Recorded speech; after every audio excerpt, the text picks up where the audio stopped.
Hey everyone, welcome back to another 8XT build. This time we are working on bag F, which is our center diff and center braking setup on the 8XT. So we're unbagging everything here, getting everything out of the bags, organized on our table, because you know a clean bench goes for a clean build. You got our brake pads on the table there. Up on the upper middle to right hand side of the screen is the brace for the center diff and kind of how everything mounts, including the servo and the brakes and the throttle linkage and everything like that. So right off the bat we're going to get into kind of throttle linkage, but not really. It's actually the brake pivots, so what actually pushes the brake pads together against the little caliper in there, or against the little rotor that slows the car down essentially. So calipers really come in handy for this because it's a really small measurement, kind of hard to get with a ruler. And then as you can see, we're using a carbon center brace instead of the included aluminum one.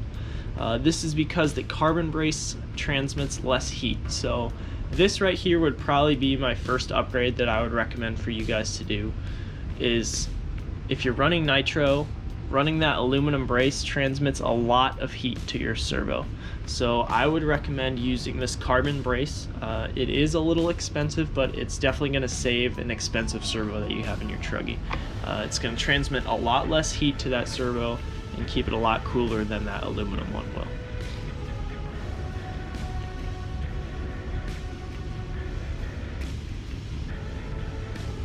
Got our little brake pivots in there. You could probably call those calipers, but they're not really calipers. It's essentially just what pushes the brake pads closed to close on the rotor, like I said earlier. So then you got to make sure that little pivot slides into the hole for the plastic brace for the center diff. If you don't line that up correctly, it can sit outside and your brakes aren't going to work right. One of them is going to be locked up and one of them is going to be working. So make sure you get that in there. Not super hard to get in and install. Now this, you want to make sure you get the brakes even on both sides. So how this mounts is you have a screw and then you put your brake pad on there, and then you're going to have a spring and then your other brake pad, and that'll screw into the plastic on this center mount. So we're going to get the calipers out and we're going to measure each side of where the screw is to make sure that it's the exact same on each side, because you don't want your brake to be rubbing on one side, you don't want it to grab on the right side, not grab on the left side. So you want to make sure that those are nice and exact, same for the front and the rear on this center mount here.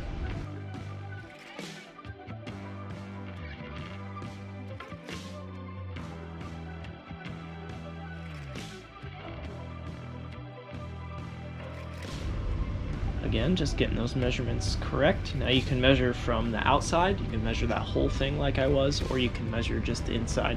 And the manual does list these measurements, so you're not just going to have to go into it blind. It tells you how wide to make the little gap, which is really nice.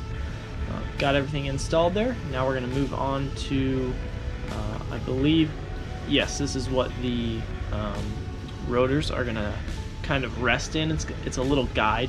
They don't really rub on there, but it holds them in place on the bottom of the diff, so they don't rock back and forth a ton. It acts as a little guide, like I said earlier.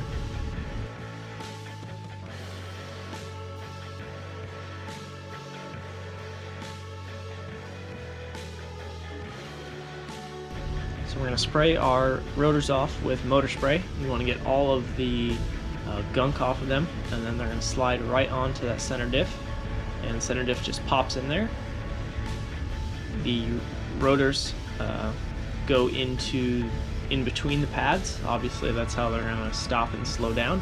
And then you want to make sure you pay attention on these 4 screws that go in, because each screw is a different size. So make sure you look in the manual. It does tell you which screw goes where, so you want to be sure to get the screw in the right spot so you don't go through all the way through the plastic, or you don't have too short of a screw for a certain spot.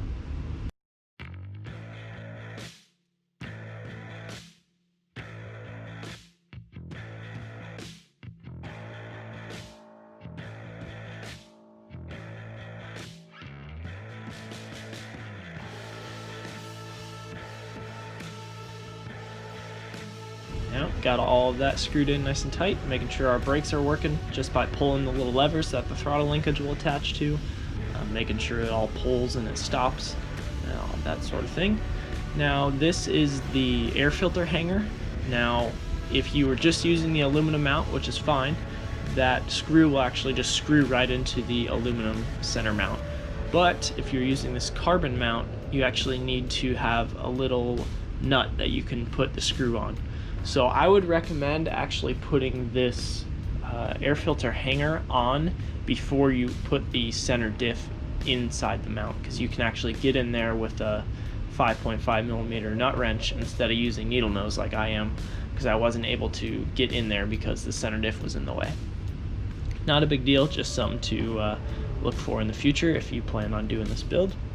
Now the actual throttle linkage itself, we're going to go ahead and do a little bit of this, not the whole thing because it's kind of boring, just screwing little nuts on there and fuel tubing and stuff like that. It's not very hard. You just pay attention to the manual. Again, gives you all the correct measurements. Everything worked perfectly. You just double check everything once you have a build, obviously.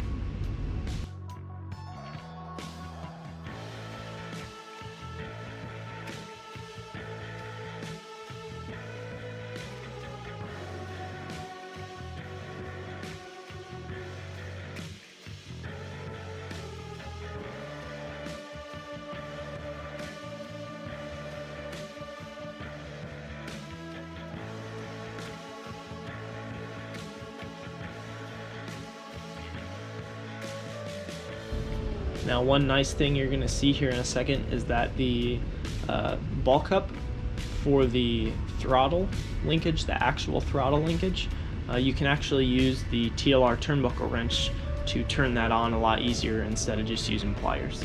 You can use pliers, those work just fine, but I use the TLR turnbuckle wrench, and it helps tremendously getting that little ball cup on there, which you're going to see right here.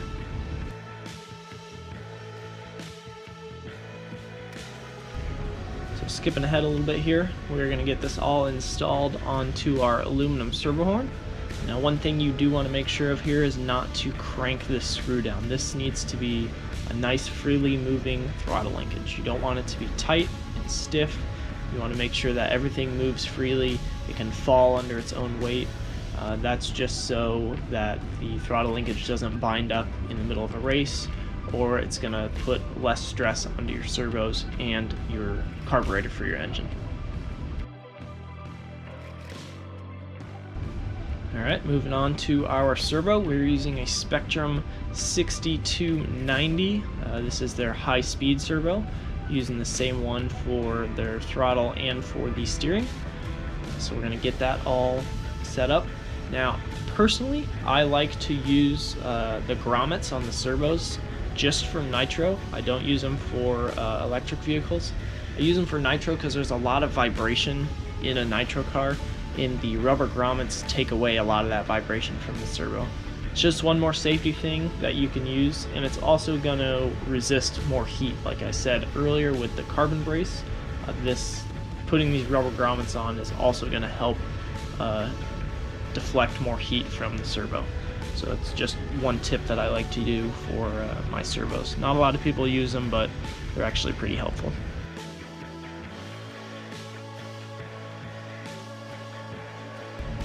So just slide the servo on. There's a spacer that goes on each side of the servo before you slide it on, and then you have the screw cups, or it's a little plastic block that goes underneath the servo that you actually screw the screws into. So we're going to get these screwed in. Alright, so we're going to slow it down here because we're getting towards the end of our video. We're getting this servo installed. Now, I'm not going to finish installing this throttle linkage until I actually have the engine in the car, which will be in the next couple episodes here, so make sure you guys stay tuned. If you have any questions, make sure to let me know in the comments down below. And like I said, we're going to hold off on doing this throttle linkage until we get the engine and everything mounted in the car. So thanks for watching, guys. We'll see you in the next one.